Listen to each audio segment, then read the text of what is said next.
వరంగల్ జిల్లాలో జరిగిన ఈనాడు education fair కు విశేష స్పందన వచ్చింది. హన్మకొండలో నిర్వహించిన ఎడ్యుకేషన్ ఫెయిర్ కు engineering, pharmacy, medical, animation, overseas, tourism, hospital management, journalism వంటి కోర్సులకు సంబంధించిన విద్యా సంస్థలు పాల్గొన్నాయి. దీంతో పాటు mass communication, journalism, film making, multimedia, న్యాయ విద్య, దూర విద్య అందించే విద్యా సంస్థలు పాలుపంచుకున్నాయి. 2 రోజుల పాటు జరిగే ఈ ఎడ్యుకేషన్ ఫెయిర్ ను గ్రేటర్ వరంగల్ మేయర్ నరేందర్ ప్రారంభించారు. విద్యా సంస్థలకు సంబంధించిన సమాచారం ఒకే వేదిక మీద దొరకడం మంచి అవకాశమని ఆయన పేర్కొన్నారు.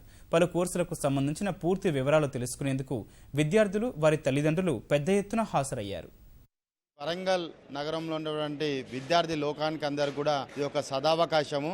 వీరి ద్వారా విద్యార్థులందరూ కూడా హయ్యర్ ఎడ్యుకేషన్స్ ఏ విధంగా చేసుకోవాలి, వాటి భవిష్యత్తు ఏ విధంగా నిర్ణయించుకోవాలి, ఏ కాలేజీలలో ఎడ్యుకేషన్ చేసుకోవాలన్నది కూడా పూర్తి క్షేత్రస్థాయి నుండి ప్రక్షాళన చేసుకోవడానికి ఒక ఎడ్యుకేషన్ ఫెయిర్ అనేది చాలా ఉపయోగపడుతుంది. నేను నగరంలో ఉన్నటువంటి విద్యార్థులందరూ కూడా విజ్ఞప్తి, ఈ యొక్క సదావకాశాన్ని అందరూ కూడా సద్వినియోగం చేసుకోవాలనేది నా యొక్క కోరిక.